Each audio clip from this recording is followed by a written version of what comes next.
والسلام على سيدنا محمد وعلى آله وأصحابه أجمعين. میرے انتہائی واجب قدر احترام معزز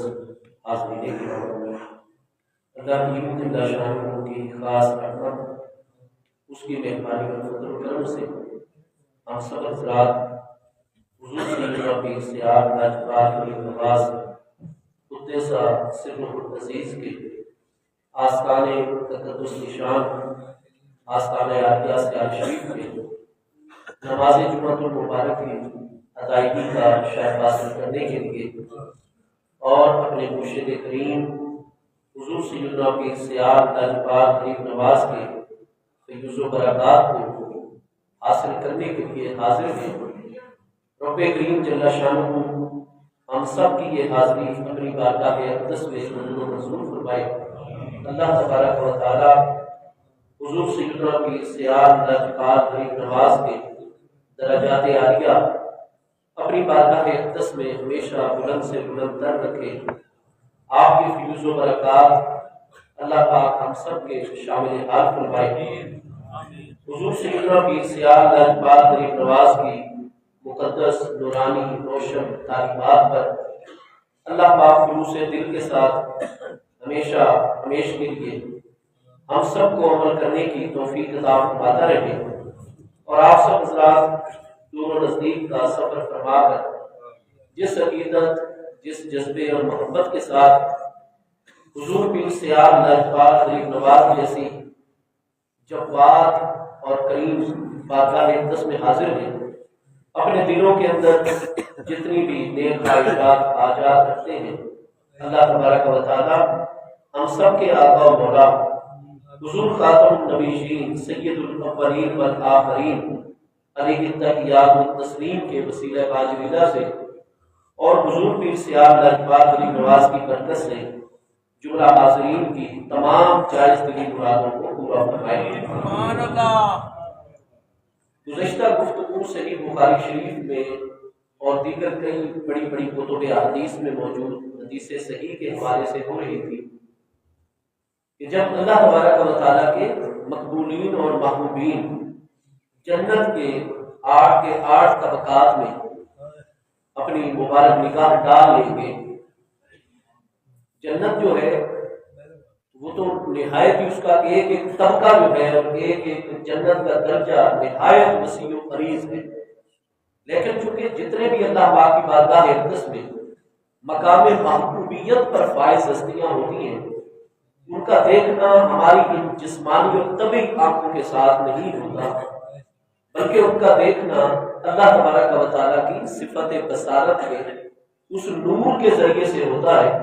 جو نور اللہ پاک نے ان کی آنکھوں میں جلوہ گر فرما دیا ہے۔ سبحان اللہ۔ اس لیے امام ابو الحسن عمر بن علی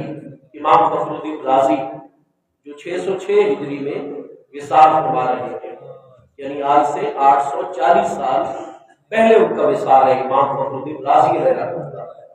وہ سورہ کہف کی تفسیر میں آپ دیکھیں گے، تفسیر کبیر میں یہی بات ارشاد فرما رہے ہیں کہ اذا سارا نور جلال اللہ سمعا لہ و بصرا لہ، کہ جب اللہ تبارک و تعالیٰ کا مومن بندہ مومنہ بندی اللہ پاک کی بارگاہ میں مقام محبوبیت پر آ جاتے ہیں، اللہ پاک اپنی شان مقدسہ کے مطابق ان سے محبت فرمانے لگ جاتا ہے، اور اللہ تبارک و تعالیٰ کی صفات مقدسہ کے انوار ان کی آنکھوں میں جلوہ گر ہو جاتے ہیں، ان کے کانوں میں جلوہ گر ہو جاتے ہیں، تو پھر یرل قریبا والبعیدا، پھر اللہ کا وہ مقبول بندہ جیسے اپنے قریب کائنات کو دیکھتا ہے، اپنے دور کی چیزوں کو بھی اسی طرح دیکھتا ہے، کیونکہ اس کا دیکھنا جو ہے وہ باقی عام انسانوں کی طرح جسمانی آنکھوں کے ذریعے سے اس کا دیکھنا نہیں ہے، اس کا سننا محض طبعی اور جسمانی کانوں کے ذریعے سے نہیں ہے، بلکہ اللہ تبارک و تعالیٰ کی صفات مقدسہ کے نور کے ذریعے چونکہ اس کا دیکھنا ہے، اللہ کی صفت مقدسہ کے نور کے ذریعے سے اس کا سننا ہے، تو پھر وہ یرى القریب والبعید و یسمع القریب والبعید، وہ دور و نزدیک کو دیکھتا بھی ہے اور دور و نزدیک کی باریک سے باریک آوازوں کو برابر سنتا بھی ہے۔ تو جب جنت میں پہنچ جائیں گے اپنے درجے میں، پھر وہ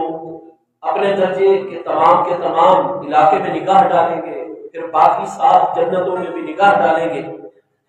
لیکن ان کو وہ مطلوبہ لوگ جو ہے وہ نظر نہیں آئیں گے۔ ان کے ذہن مبارک میں آئے گا کہ وہ جنت میں نہیں آ سکے، لہٰذا وہ جہنم کے جو 19 طبقات ہیں وہ کسی نہ کسی طبقے کے اندر ہے، تو پھر وہ جہنم جو تحت الثری کے اندر ہے، اور جنت جو ہے وہ 8 جنتوں میں جو سب سے نچلی جنت ہے وہ جنت مأوا ہے۔ اور جنت مأوا کے متعلق قرآن پاک ارشاد فرما رہا ہے سورہ نجم شریف میں، اندا سدرۃ المنتہا اندا جنت المأوا، سدرۃ المنتہا سے آگے نزدیک جنت ہے۔ آپ امام ابی داؤد، امام احمد، بڑے بڑے اکابر ائمہ محدثین اور فقہاء کی کتب میں صحیح اسناد کے ساتھ حدیث مبارکہ ہے جس کا مضمون یہ ہے کہ ہماری اس زمین سے پہلے آسمان کا فاصلہ 500 سال کی مسافت ہے، پھر ہر آسمان جو ہے وہ 500 سال کی چوڑائی رکھتا ہے جس میں اللہ پاک کی مخلوقات آباد ہے، پھر ایک آسمان سے اگلا آسمان جو ہے وہ 500 سال کا غیر خلا وقفہ رکھتا ہے۔ تو اس طرح سدرۃ المنتہا 8500 سال کے فاصلے پر ہے ہماری زمین جس ماہر میں موجود ہے اس سے 8500 سال، اور جنت المأوا اس کے آگے پھر جنات نعیم، جنات مقیم، جنات خلد، جنات عدن، اور آخری جنت جنات الفردوس جس کی چھت عرش الہی ہے۔ تو گزارش یہ ہے کہ جو سب سے نچلی جنت ہے وہ بھی کم از کم ہماری زمین سے 90-100 سال کا فاصلہ، کہ اب 1 سیکنڈ بھی رکے بغیر اگر ہم عام معتدل جو سواری ہے ہمارے پیارے آقا کریم علیہ السلام کے دور دنیاوی مبارک کی، اس پر ہم 90-100 سال تک، 90 صدیوں تک چلتے رہے بغیر رکے، تب جا کر جنت مأوا کا ابتدائی درجہ ہے۔ اور پھر جہنم جو ہے وہ تو ہے ہی تحت الثری ہے۔ تو نتیجہ یہ ہے کہ جس جنت کے طبقے میں محبوب کریم علیہ السلام کی امت کے کامل اولیاء جلوہ گروں کے وہاں سے لے کر جہنم کے طبقات کا اتنا بڑا فاصلہ ہے، لیکن وہ ادھر ہی بیٹھ کر جیسے پوری جنت میں نگاہ ڈال لیں گے، اسی طرح تمام کے تمام جہنم کے 19 طبقات میں ان کی نگاہ مبارک کام کر رہے ہیں، ان کو وہ بندے نظر آ رہے ہیں۔ یہ تو جہنم کے فلاں طبقے کے اندر موجود اور عذاب کے اندر جو ہے مبتلا کر دیے گئے ہیں، پھر وہ مضطرب ہے، بے چین ہے، جیسے ہی دیکھیں گے کہ یہ لوگ جنہوں نے کچھ نمازیں ہمارے ساتھ پڑھی تھی، یصومون معنا، بخاری شریف کے الفاظ ہیں، محمود علیہ السلام نے فرمایا روزے انہوں نے اللہ کے ولیوں کے ساتھ رکھے تھے، کچھ ایک رمضان کے چند روزے ان کے آستان پر رہ کر رکھے تھے، یحجون معنا، ان کے ساتھ جا کر کوئی زندگی میں حج کر کے آئے تھے، یا قانون معنا، ان اللہ کے ولیوں کے ساتھ مل کر دین کے اور خدمت انسانیت کے کچھ کام اکٹھے مل کر کیے تھے، تو پھر اللہ تعالیٰ کے وہ کامل اولیاء محبوبین و مقربین بندے فوری طور پر اللہ تعالیٰ کی بارگاہ میں دعا کریں گے، رب کریم انہم کانوا یصلون معنا۔ کوئی نہ کوئی باطنی خرابی ان لوگوں کے اندر ایسی ہو گئی جس کے باعث تم نے ان کو پہلی مرتبہ ان کی بخشش نہیں فرمائی، بلکہ ان کی اس خرابی کا صلہ دینے کے لیے جہنم کے فلاں طبقے میں ان کو عذاب میں مبتلا کر دیا ہے۔ لیکن اللہ پاک یصلون معنا، انہوں نے نمازیں تو ہمارے ساتھ پڑھی تھی، ہم اس بات کی گواہی دے رہے ہیں، یصومون معنا، روزے انہوں نے ہمارے ساتھ مل کر رکھے تھے، یحجون معنا، ہمارے ساتھ ہماری معیت میں ہماری سنگت میں انہوں نے حج بیت اللہ کیا تھا، تیرے گھر کا حج کیا تھا، یا مرون معنا، اور کتنے نیک کام تھے، میلاد شریف کے، عرس مبارک کے، مدارس کی خدمت کے، مساجد کی آبادی کے، دکھی انسانیت کی خدمت کے، ضرورت مندوں کی ضرورتوں کو پوری کرنے، یا مرون معنا،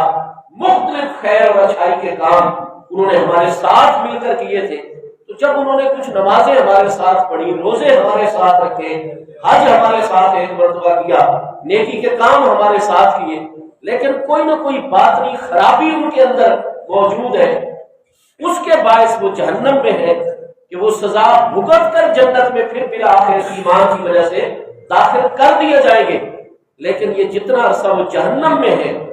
ہمارے ساتھ انہوں نے نمازیں بھی پڑھی ہو، نیک کام بھی کیے ہو، پھر وہ ہو جہنم میں، ہم ہو جنت میں،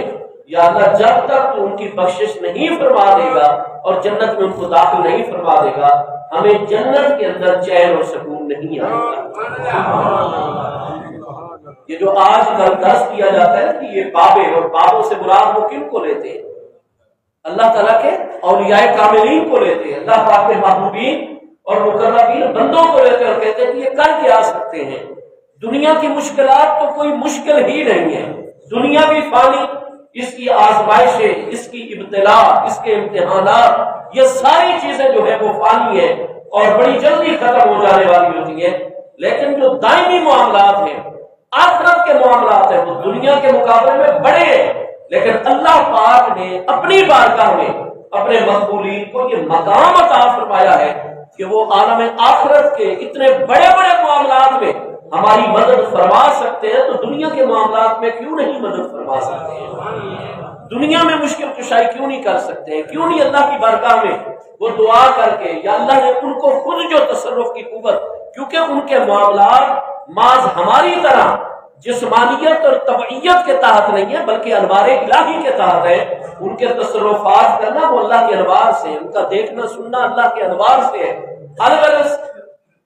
اب نمازیں ہیں ان کے نام اعمال میں، اللہ کے اتنے پیارے بندے گواہی دے رہے کہ یصلون معنا،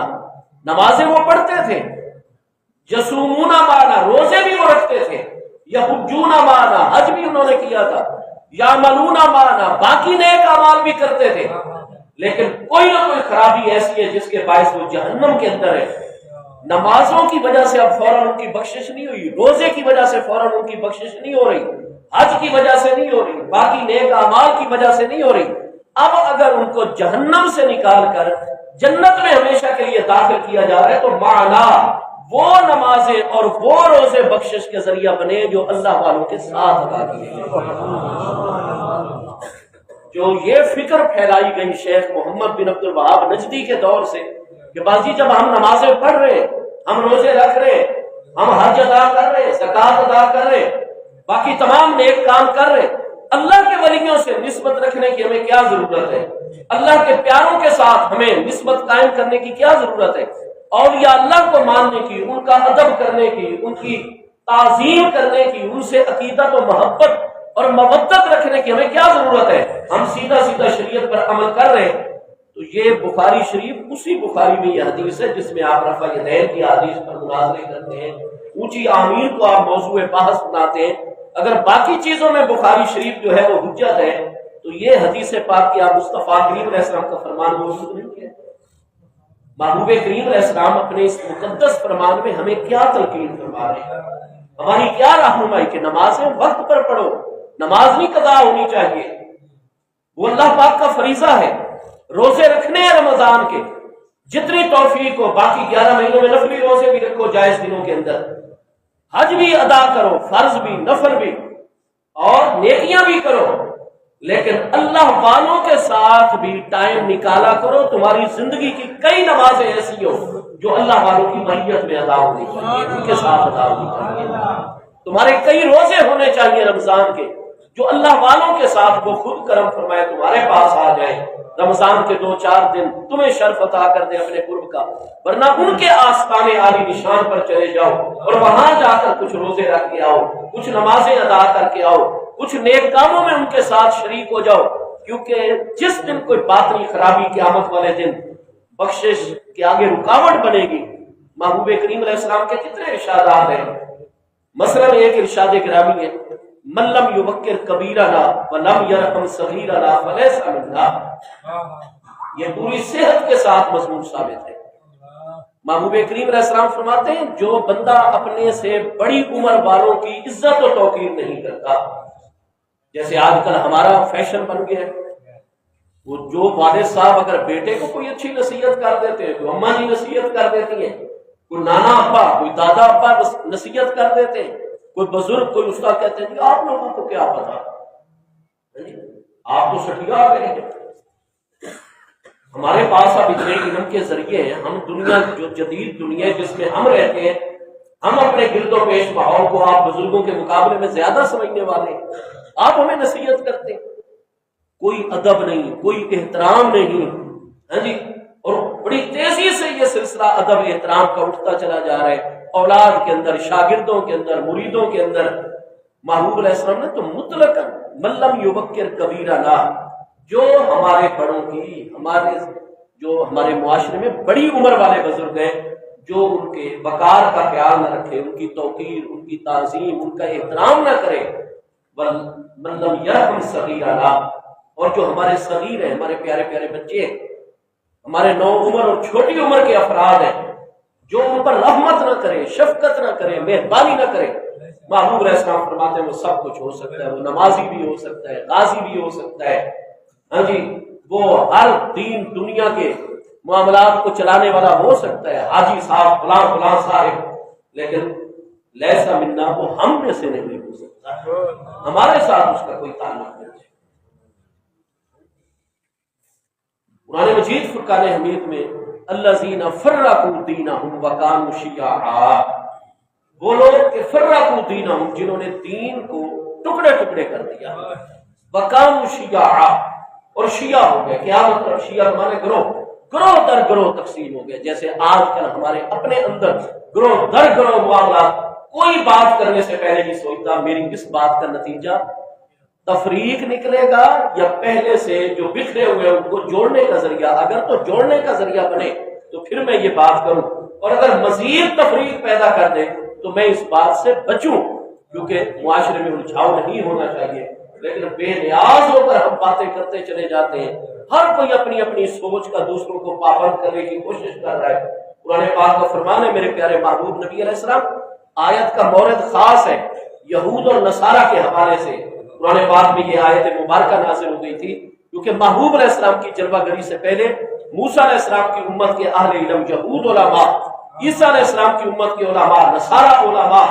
انہوں نے 72 فرقوں میں اللہ کے نبیوں کی امتوں کو، اللہ کے بندوں کو، اہل ایمان کو تقسیم کر دیا۔ اللہ پاک نے اپنے پیارے محبوب علیہ السلام پر ان کے پس منظر میں یہ آیت نازل کی، لیکن مورد اگرچہ ہر آیت کا خاص ہو، لیکن اس کی رہنمائی، ہدایت، احکام عام ہوا کرتے ہیں قیامت تک۔ ہمارے لیے بھی اس آیت میں یہی درس ہے، ھدی للمتقین، متقین کے لیے پورا قرآن ہی ذریعہ ہدایت ہے۔ تو اس آیت میں متقین کے لیے کیا ہدایت ہے؟ الذین فرقوا دینہم، وہ لوگ جنہوں نے دین کو ٹکڑے ٹکڑے کر دیا، وکانوا شیعا، اور گروہ در گروہ ہو گئے، لست منہم فی شیء، میرے حبیب آپ کا ان سے ذرا بھی کوئی تعلق نہیں ہے۔ تو بہت سارے ایسے معاملات ہیں جن میں ہمارے کریم آقا صلی اللہ تعالی علیہ وآلہ وبارک وسلم اور قرآن پاک کے ارشادات عالیہ آ جاتے ہیں۔ اگر یہ اس طرح کے معاملات کریں گے تو محبوب علیہ السلام نے فرمایا ہمارا ان سے کوئی تعلق نہیں ہوگا۔ اسی طرح رزق حلال کی پابندی نہ کرنا، جیسے ہمارے ہاں سودی نظام ہے، ہمارے پاس ایک فیکٹری موجود ہے، ایک کارخانہ موجود ہے، اس کارخانے، اس فیکٹری، اس دکان، اس تجارت، اس کام کاج جو رزق حلال ہے، ہمارے خون پسینے کی کمائی ہے، ہمارا بہترین اس سے ہمارا اور ہمارے بچوں کی گزر اوقات چل رہی ہے۔ لیکن ہم یہ چاہتے ہیں کہ بینک سے سود پر قرضہ لے کر بھی فلاں شہر میں بھی ایک اور یونٹ قائم کر دینا چاہیے۔ بھائی اگر آپ کے پاس رزق حلال ہے یا محض قرض حسنہ ملتا ہے، سود کے بغیر آپ اپنے کاروبار کو بڑھائیں، ٹائم پر اس کی زکوٰۃ ادا کریں اور کثرت کے ساتھ نفلی صدقات ادا کر کے بھوکوں کو کھانا کھلائیں، ننگوں کو کپڑا پہنائیں، پیاسوں کو پانی پرووائڈ کریں، ضرورت مندوں کی ہر ضرورت کا خیال کریں، بالکل آپ رزق حلال کے ذریعے سے اپنا کاروبار بڑھائیں۔ لیکن اگر آپ سود پر قرضے اٹھا کر کریں گے تو ایک تو یہ ہے کہ چند ہی سالوں کے بعد ہلاکت ہی ہلاکت، تباہی آ جائے گی جو اصل مال کو بھی کھا جائے گی۔ قرآن پاک میں اللہ پاک کا ارشاد گرامی ہے، یمحق اللہ الربا ویربی الصدقات، اللہ پاک ہمیشہ سود کو مٹا دیتا ہے، سود خود بھی تباہ ہو جاتا ہے، اصل زر کو بھی تباہ و برباد کر دیتا ہے، زندگی کا چین سکون ختم کر دیتا ہے۔ اگلی نسلوں تک کے لیے کچھ نہیں چھوڑتا. یہ اللہ تعالیٰ کا فرمان ہے قرآن پاک میں. یمحق و فعل مضارع، یمحق اللہ الربا، ہمیشہ ہمیشہ اللہ تعالیٰ سود کو مٹاتا ہی ہے. سود کو اللہ پاک کبھی بھی پروان نہیں چڑھنے دیتا. اور فرمایا یربی الصدقات، لیکن تم جتنے صدقے اللہ کو راضی کرنے کے لیے، اس کے ضرورت مند غریب بندوں، دین کے کام کاج، اچھائی کے فروغ کے لیے جتنے صدقات مال میں سے نکالتے ہو، یربی، اللہ تعالیٰ مسلسل اپنی رحمت سے تمہارے صدقات، جس مال میں سے دے دیا گیا، 100 روپیہ تمہارے پاس تھا، 5 روپے تم نے صدقہ کر دیے، جو 95 روپے ہے، یربی صدقات، صدقہ نکالی ہوئی بقایا رقم کو اللہ تعالیٰ مسلسل اپنے فضل و کرم سے بڑھاتا ہی چلا جاتا ہے.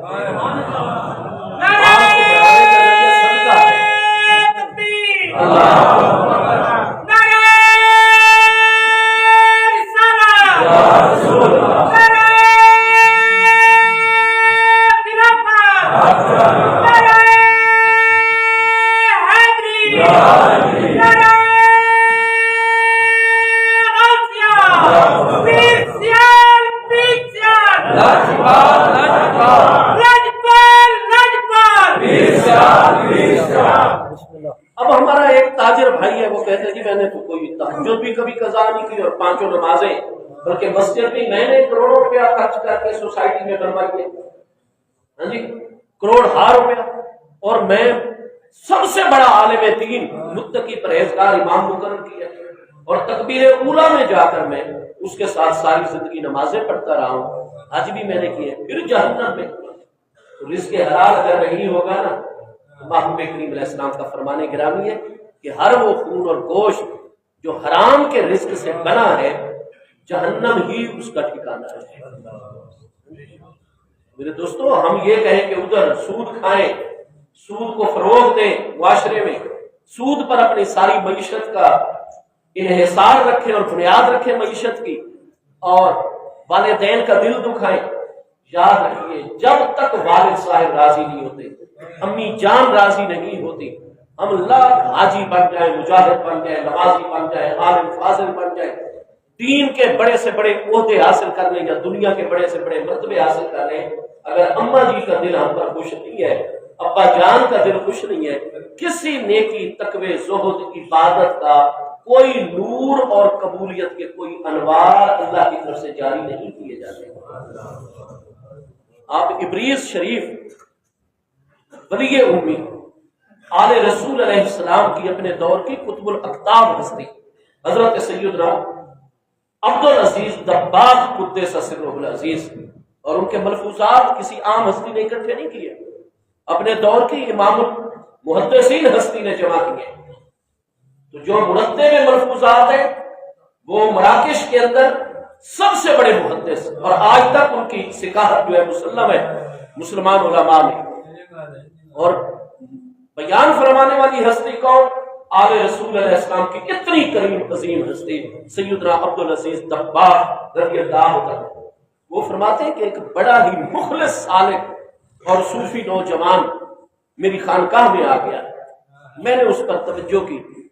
اور وہ اتنا ذاکر و شاغل تھا اور اتنے اخلاص کے ساتھ، لیکن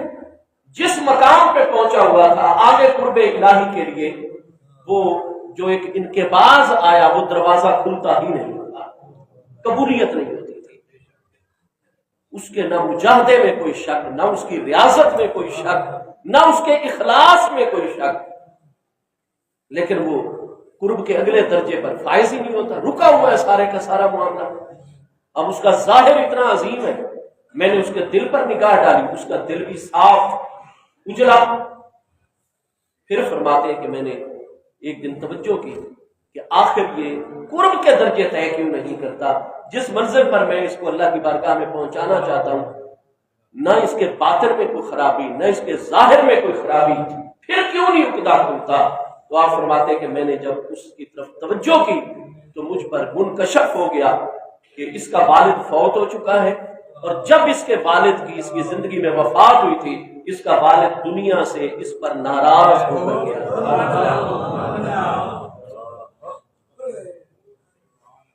ٹھیک ہے، اور ناراضگی کی حالت میں فوت ہو گیا. نمازیں پڑھتا ہے، ساری رات عبادت میں گزرتی ہے، سارا دن ذکر الہی میں گزرتا ہے، اور اتنی بڑی کریم ہستی کی خانقاہ کے اندر. تو یہ مت سوچئے کہ آپ آستان مقدسہ پر آ گئے آپ کے سارے گناہ ایسے دھل جائیں گے. آپ چاہے کرپشن کریں، چاہے آپ فراڈ کریں، چاہے آپ اماں جی کو تکلیف دیں، چاہے آپ ابا جی پر ہاتھ اٹھائیں اور نافرمانیاں کریں، آپ نانا دادا کو تکلیف دیں، بزرگوں کی بے ادبی کریں، بس یہ حضور پیر سیال کے آستانے پاک سے ہو کر آ گئے، جنت تو اب ہمیں الاٹ ہو گئی. ایسا نہیں ہے. آپ ان نقطوں کی طرف، یہ بھی ہمارے صوفیاء کرام نے یہ ساری چیزیں بیان کی ہیں. تو آپ اپنے آپ کو، اپنے دل کی تختی کو کچھ لکھنے کے قابل کریں، تب بھی حضور پیر سیال بھی کچھ لکھیں گے. برتن آپ دھوئیں اور دودھ ڈالتے چلے، حضور پیر سیال تو دودھ ڈالتے جائیں گے، لیکن برتن میں اگر تھوڑی سی بھی صفائی میں کمی رہ گئی دودھ خراب ہو جائے گا. ٹھیک ہے بھائی، بالکل ان کریم ہستیوں کی نسبت یہ سب کچھ ہے، لیکن یہ کریم ہستیاں یہ نہیں فرماتی کہ آپ جھوٹ بولا کریں، آپ دھوکہ دہی کیا کریں، آپ جناب لوگوں کے دل دکھایا کریں، آپ فلاں خرابی کریں، آپ فلاں، اور اس کے بعد ہم ذمہ دار بیٹھے. ایسا نہیں ہے. محبوب کریم علیہ السلام، جس شخص نے کوئی قتل کیا ہوا ہے ناجائز، نہ اللہ نے اس کی بخشش کرنی ہے، نہ نبی پاک علیہ السلام نے شفاعت کرنی ہے. یہ سارے قانون بتا دیے گئے قرآن پاک میں. من قتل مؤمنا متعمدا فجزاؤہ جہنم خالدا فیہا. من قتل مومنا متعمدا، کسی ایک بھی مومن کو جان بوجھ کر جس نے قتل کیا ہوگا، امردن جان بوجھ کر، اللہ پاک فرماتا ہے فجزاؤہ جہنم، اس کی جزا ہی جہنم ہے، خالدا فیہا. اور باقی تمام گناہ کبیرہ والے جہنمیوں کے مقابلے میں یہ قاتل مدت مدید سب سے زیادہ عرصہ جہنم کے اندر یہی قاتل گزار کرائے گا، بالآخر بخشا جائے گا، کیونکہ ایمان جو اس کے دل میں موجود ہے. مصطفیٰ کریم علیہ السلام کی جو تصدیق کرتا ہے، اللہ کو جو مانتا ہے، بخشا جائے گا. لیکن باقی تمام بڑے بڑے گناہوں والے جہنمی جب جہنم میں اپنی سزا پوری کر کے وہ پہلے جنت میں آ جائیں گے. خالدن فیہا کا معنی ہے، یہاں خلود سے مراد ہے مدت مدیدہ، سب سے زیادہ طویل عرصہ جس نے جہنم کے عذاب سہنے، وہ قاتل ہے جس نے ایک مومن کو بھی.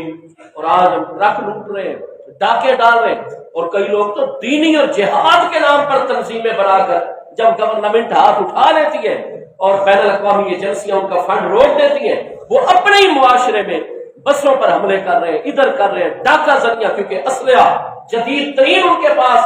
مختلف ایجنسیوں کا دیا ہوا موجود ہوتا ہے. جب دل کرتا ہے لوٹ لیتے ہیں، کوئی مزاحمت کرے قتل کر دیتے ہیں، اور قتل کرنا ان کے لیے کوئی مسئلہ نہیں ہے. قرآن فرما رہے مومنن، ایک مومن کو بھی جو قتل کرے گا اس کی جزا ہی جہنم ہے. کتنے دن دنیا کے اندر رہ لینا ہے، بالآخر موت تو آنی ہے، اور اخروی زندگی تو نہ ختم ہونے والی ہے. تو میرے دوستو، اب یہ نہیں ہے کہ قتل کرتے ہوئے آ جائے، جھوٹ بولتے ہوئے آ جائے، سود اور حرام خوری کرتے ہوئے آ جائے، اور بڑے سے بڑے اخلاقی جرائم کرتے ہوئے آ جائے، اور پھر کہ بس ہم تو یاد رکھیے کہ محبوب کریم علیہ السلام شفاعت آپ کی برحق ہے. شفاعت کا منکر مومن نہیں ہوتا، لیکن کئی ایسے کرتوت ہیں جو اللہ اس کے محبوب علیہ السلام نے پہلے واضح فرما دیے کہ اگر اس نے فلاں خرابی کی ہوگی تو اللہ کے پیارے محبوب علیہ السلام شفاعت نہیں فرمائیں گے. تو جب محبوب شفاعت نہیں فرمائیں گے، اللہ کے اولیاء کیوں شفاعت فرمائیں گے؟ ہمیں اپنے اعمال کو درست کرنا ہے، اپنی سوچ کو درست کرنا ہے، اپنے رویے کو درست کرنا ہے، نیکی اور خیر کے راستے پر چلنا ہے، اور اللہ کا شکر ادا کرے کہ اللہ نیکی کی توفیق بھی دے رہا ہے، اپنے پیاروں کی نسبت بھی اس نے عطا کی ہے. تو جہاں آج کل جیسے یہ بھی چیز ہے کہ جی نماز روزہ چل رہا ہے، باقی سارے، ہمیں اللہ کے ولیوں سے نسبت رکھنے کی کیا ضرورت ہے؟ ہمارے پیارے آقا کریم علیہ السلام نے فرمایا سچا مسلمان وہ ہے، صحیح مومن وہ ہے جو سارے کے سارے معاملات بھی درست رکھے، اور اس کے ساتھ ساتھ اللہ کے ولیوں کے ساتھ بھی اپنا نسبت والا معاملہ قائم کر لے. کیونکہ کوئی باطنی خرابی اگر کوئی ایسی ہے جو قیامت والے دن پہلے مرحلے میں بخشش کا ذریعہ نہ بنے گی بلکہ جہنم میں لوگ چلے جائیں گے، تو پھر وہاں جب اعمال کام نہیں آئیں گے، وہ نمازیں، روزے، حج، زکاتیں جو اللہ کے ولیوں کے ساتھ رہ کر کی ہوگی، اللہ کے ولیوں کی قربت، اللہ کے ولیوں کی سنگت اور ساتھ اور نسبت، یہ اس دن بخشش کا ذریعہ بنے۔ جب اللہ پاک کی بارگاہ میں عرض کریں گے یا اللہ پاک انہوں نے ہمارے ساتھ معنا، ہمارے ساتھ نمازیں پڑھی تھی، روزے رکھے تھے، اور آج یہ جہنم میں ہو، ہم جنت میں ہو، جب تک یہ ہمارے آستان پر حاضری دینے والے اور ہمارے ساتھ آنے والے جب تک یہ جنت میں نہیں آئیں گے تو ان کی بخشش نہیں فرمائے گا، ہمیں اس جنت کے اندر کوئی راحت اور سکون نہیں آئے گا۔ اللہ پاک دنیا میں بھی اپنے پیاروں کی بات مانتا ہے، آخرت میں بھی مانتا ہے۔ اللہ پاک فرمائے گا ٹھیک ہے تمہارے ساتھ انہوں نے نمازیں پڑھی اور آپ میرے پیارے میری بارگاہ میں سفارش کر رہے ہو، اذهبوا، معروف علیہ السلام نے فرمایا، اللہ پاک اپنے ان پیاروں کو فرمائے گا جاؤ، من عرفتم، جس جہنم کے وہ طبقے میں ان کے پاس چلے جاؤ، من عرفتم، جس کو تم پہچانتے ہو، ووجدتم فی قلبہ قدر دینار من الایمان، ایک دینار کا جتنا وزن ہوتا ہے اس کے برابر جس تمہارے جان پہچان والے مسلمان کے دل میں تمہیں دینار کے برابر، دینار کی مقدار کے برابر ایمان نظر آتا ہے، اخرجوہ، اس کو جہنم سے نکالو، وادخلوا الجنہ، اور اپنے ساتھ جنت میں داخل کرو۔ اب یہ بابے کا اعمال ہے، اللہ کے پیارے کا اعمال ہے، تو آپ کہتے ہیں نا بابے کچھ کر نہیں سکتے، اب یہاں اعمال تھے لیکن باطنی خرابی ایسی تھی، کوئی نہ کوئی کرتوت ایسا کیا ہوا تھا کہ اللہ پاک نے نظر رحمت نہیں فرمائی، محبوب نے نگاہ شفاعت پھیر لی، جہنم میں چلا گیا۔ اب جہنم سے جنت میں آ رہا ہے تو اللہ والوں کی توجہ سے آ رہا ہے، اللہ والوں کی سنگت اور نسبت کی وجہ سے آ رہا ہے۔ اللہ پاک فرمائے گا جس کے دل میں اتنا ایمان نکالو، جس کے دل میں دینار کی مقدار کے برابر ایمان ہے اس کو نکالیں گے۔ اب یہاں سوال پیدا ہوتا ہے کہ یہ کریم ہستیاں جنت سے چلے گی، درمیانی سارا فاصلہ طے کریں گی، پھر جہنم کے ان طبقات میں جائیں گے، اور جہنم میں تو اتنا عذاب ہے۔ اس کا جواب حدیث پاک میں موجود ہے کہ جب اللہ تعالیٰ کے اولیاء پل صراط سے جب بھی اللہ کا ولی قیامت کے دن گزرے گا، امام بخاری کی شرط پر حدیث صحیح ہے، میرے آقا کریم علیہ السلام نے فرمایا میری امت میں ایسے کامل بندے ہیں کہ جیسے ہی وہ پل صراط پر اپنا دایاں قدم رکھیں گے، نیچے جو پل صراط کے نیچے جہنم ہے، وہ جہنم کے طبقے پکاریں گے، اسرا اسرا یا عبداللہ، اے اللہ کے پیارے بندے جلدی میری پیٹھ سے گزر جا، پل صراط سے جلدی گزر جا، کیونکہ تیرا نور ایمان مجھ جہنم کی آگ کو بجھا رہا ہے۔ میں پھر کہوں گا دنیا کی مشکلات بڑی ہیں یا آخرت کی مشکلات بڑی ہیں؟ جہنم کے عذاب اور جہنم کی آگ سے بڑھ کر کون سی زیادہ تکلیف دہ چیز ہے؟ لیکن یاد رکھیے کہ جن کے وجود پل صراط کہاں، جہنم نیچے کہاں، لیکن جہنم کے منہ کے اوپر چونکہ پل صراط بچھایا جائے گا، اللہ کا ولی اتنی بلندی سے پل صراط سے گزرتا ہے اور اس کے انوار اتنے ہیں کہ جہنم کی آگ بجھنے لگ جاتی ہے۔ جہنم کہتا ہے اسرا اسرا یا عبداللہ، اللہ کے بندے سرعت اور تیزی سے میرے اوپر سے گزر جا، کیونکہ تیرا نور ایمان، نور قرب الہی مجھ جہنم کی آگ کو بجھا رہا ہے۔ جن کے قدم رنجا فرمانے سے جہنم کی آگ بجھتی ہو، وہ دنیا میں ہمارے گھر میں قدم رنجا فرمائے، کتنی برکتیں اور رحمتیں۔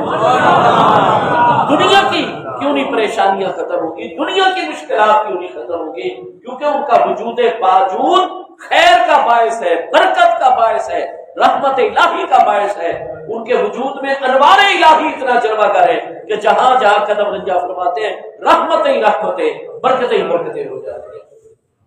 یہ جہاں جہاں سے گزریں گے نا، جہنم کی آگ اپنی تاثیر اور اثر کھوتی چلی جائے گی۔ یہ وہاں پہنچ جائیں گے جس کے دل میں اتنا ایمان، اس کو نکال کر جنت میں، اور پھر اللہ کی بارگاہ میں دست بدعا ہو جائیں گے، یا اللہ تو نے تو شرط لگائی تھی جن کے دلوں کے اندر دینار کی مقدار کے برابر، ان کو تو ہم نے نکال دیا، لیکن ابھی بھی کئی لوگ ہیں جنہوں نے آ کر ہمارے ساتھ نماز پڑھی تھی، روزے رکھے، لیکن وہ تو جہنم ہے، اور ان کا ایمان بھی جو ہے وہ دینار کی مقدار سے تو کم ہے۔ اللہ پاک فرمائے گا من عرفتم، جس کو پہچانتے ہو، وجدتم فی قلبہ قدر نصف دینار من الایمان، آدھے دینار کے برابر ایمان نظر آتا ہے، اس کو بھی نکالو، ان کو نکال کے جنت میں پہنچائیں گے۔ پھر عرض کریں گے اللہ پاک تو نے تو پھر آدھے دینار کی مقدار کی قید لگائی، اور ہم دیکھتے ہیں کہ کئی ابھی بھی ہیں جن کو ہم جانتے ہیں، انہوں نے نماز روزہ ہمارے ساتھ کیا تھا، نیکیاں ہمارے ساتھ کی تھی، لیکن ان کے دلوں میں تو آدھے دینار کی مقدار سے بھی کم ایمان ہے۔ اب بخاری شریف میں تیسری مرتبہ اللہ پاک فرمائے گا ایسا ہوں میرے پیاروں، میں نے تمہیں راضی رکھنا ہے، جاؤ من عرف تم جس کو پہچانتے ہو، ووجدتم فی قلبہ مثقال ذرۃ من الایمان، ایک ذرے کی مقدار کے برابر بھی جس تمہاری جان پہچان والے کے دل میں تمہیں ایمان نظر آتا ہے، اخرجو ہو، اس کو نکالو، وادخل الجنت، اور جنت میں داخل۔ سبحان اللہ۔ اب ذرہ کس چیز کو کہا جاتا ہے؟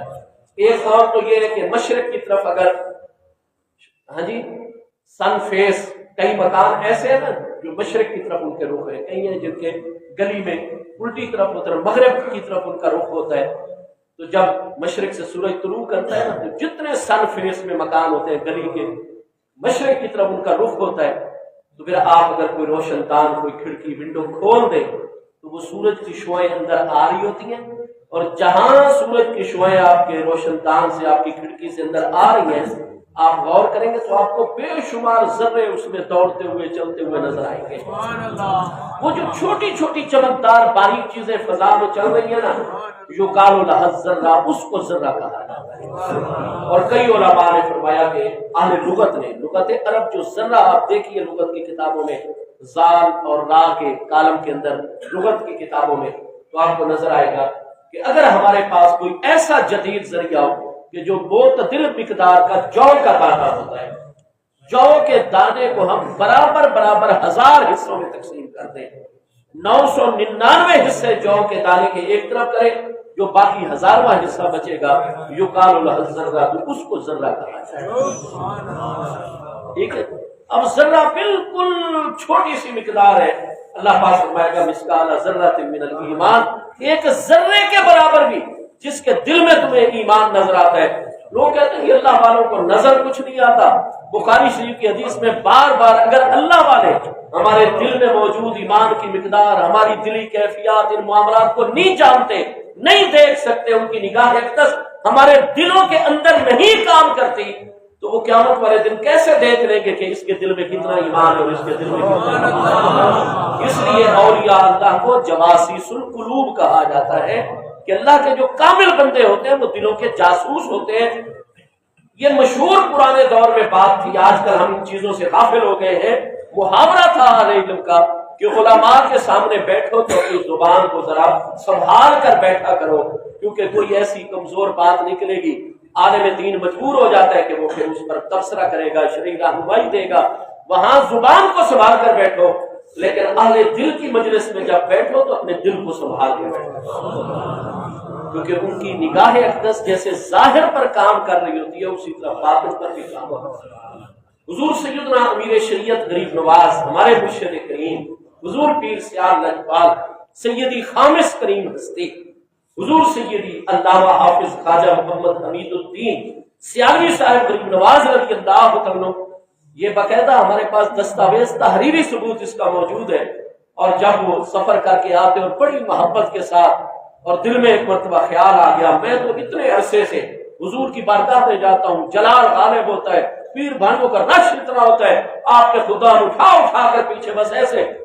قریب پہنچے وہ پکڑ کر کے پیر بھائی کی باری لگا دیتے ہیں، اب پتہ نہیں ہم اتنی محبت اخلاص سے آتے جاتے ہیں، آستان پاک کی خدمت کرتے ہیں، پتہ نہیں حضور پیر سیال کو مرشد کریم کو پتہ چلتا بھی ہے نہیں چلتا، بس اسی سوچ کے بعد جب لائن میں لگے قریب آئے، حضور نے پکڑ لیا،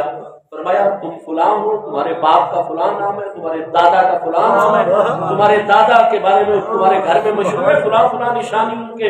ہاں جی، ایک ایک بات۔ اس کے بعد فرمایا میرے بچوں، مرشد کامل جو ہوتا ہے نا اس سے مرید کے کوئی معاملے پوشیدہ نہیں۔ تو قیامت والے دن اللہ پاک ارشاد فرمائے گا جس کے دل میں مثقال ذرہ، ایک ذرے کے برابر ایمان پاتے ہو، اس کو بھی نکالو اور جنت میں داخل کر دو۔ الغرض عرض یہ کرنا چاہتا ہوں کہ آج کل جیسے ہمارے کئی بچے، کئی عزیز، ان کے دلوں میں یہ بات ڈالی جا رہی ہے، اور وہ ہم سے یہ سوال کرتے ہیں کہ استاد جی جمعہ تو ہمارے گھر میں بھی ہو رہا ہے فلاں جگہ، پھر ہمارے بزرگ کیوں اتنی تکلیف اٹھاتے ہیں؟ آستان مقدسہ سیال شریف میں جہاں جہاں جس کی عقیدت ہے وہاں جا کر جمعہ پڑھتے ہیں، کوشش کرتے ہیں سال بھر میں کچھ نمازیں، کچھ نیکیاں وہاں، تو اس کا جواب اسی ہے، کیونکہ یہ تلقین مصطفیٰ کریم علیہ السلام کی ہے کہ اپنے علاقوں میں بھی نیکی اور خیر کرو، اور سال بھر میں ایسا بھی رویہ رکھو کہ اپنے مرشد خانے اور اللہ کے ولیوں کے ساتھ بھی کچھ نمازیں، روزے، نیک اعمال، دین کی خدمت، اللہ کے بندوں کی خدمت، مخلوق کی خدمت ان کے ساتھ بھی کرو، تاکہ قیامت والے دن اگر کسی خرابی کے باعث ہماری پہلے مرحلے میں بخشش نہ ہوئی تو ہماری بخشش کا ذریعہ بنیں گے تو یہی اللہ والے بنیں گے جن کے ساتھ ہم نے نمازیں اور کچھ ہمارے ایک نوجوان صاحبال میں رہتے ہیں ہمارے فاضل ساتھی، انہوں نے ایک سوال کیا کہ جی مجھے کچھ پیر بھائیوں نے کہا ہے کہ ہمیں کچھ دوسرے حضرات نے یہ کہا ہے کہ آپ کے پیر و مرشد حضور ضیاء الملت الدین سیدی خواجہ خواجگان ہمارے مرشد کریم حضور سیدی حافظ خواجہ محمد ضیاء الحق صاحب غریب نواز دامت برکاتہ العالیہ زیب سجادہ عالیہ آستانہ عالیہ سیال شریف نے جب یہ اعلان کروا دیا ہے کہ بھائی جو بھی آستانہ مقدسہ پر جمعہ پڑھا کرے تو اس کے بعد مسافر ہے تو 2 رکعت، 99 کلومیٹر یا اس سے زیادہ کا سفر سے آیا ہے تو 2 رکعت، اور اگر وہ مقامی 99 کلومیٹر کے اندر کا ہے تو پھر وہ 4 رکعت احتیاط الظہر کی پڑھ لیا کرے۔ تو جب جمعہ ہوتا ہی نہیں ہے سیال شریف میں تو پھر جمعہ قائم کیوں کروایا ہوا ہے؟ اب یہ سوال ہمارے صاحبان کے ایک عزیز نے کیا ہے، بھائی جمعہ ہوتا ہے اللہ کی رحمت سے، جمعہ ہوتا ہے۔ ہمارے جو 3 اکابر ائمہ حضور سیدنا امام اعظم ابو حنیفہ رضی اللہ عنہ اور صاحبین کریمین میں سیدنا امام الائمہ امام ابو یوسف یعقوب بن ابراہیم انصاری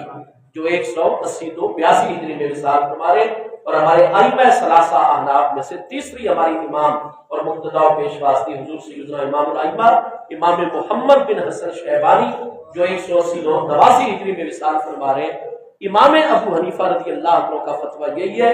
کہ جہاں یہ 3 شرطیں ہوں گی وہاں جمعہ واجب ہوگا، آپ ادا کریں گے، ورنہ آپ ظہر۔ لیکن ہمارے 3 ائمہ میں سے جو صاحبین کریمین رضی اللہ عنہ ہیں حضور سیدنا امام الائمہ امام ابو یوسف اور سیدنا امام الائمہ امام محمد رضی اللہ عنہ، ان کا فتویٰ ہے کہ یہ شرطیں ان میں سے کوئی شرط مفقود بھی ہوگی، جہاں چند مسلمان بھی ہوں گے اور ایک مسلمان ان میں جمعے والے دن ایسا ہو کہ جو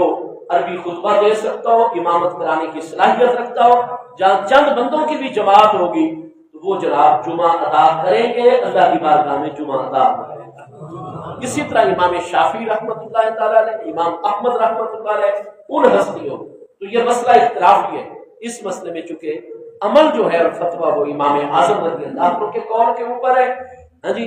اور امام اعظم ابو حنیفہ رضی اللہ عنہ کا فتویٰ وہ حضور سیدنا عبداللہ ابن مسعود رضی اللہ عنہ جو ہمارے استاذ القدر اور استاذ الاساتذہ ہیں، اور دوسری کریم ہستی حضور باب مدینہ العلم والحکمت جو ہمارے شیخ الکل ہیں، پیران پیر ہیں اور استاذ الکل ہیں،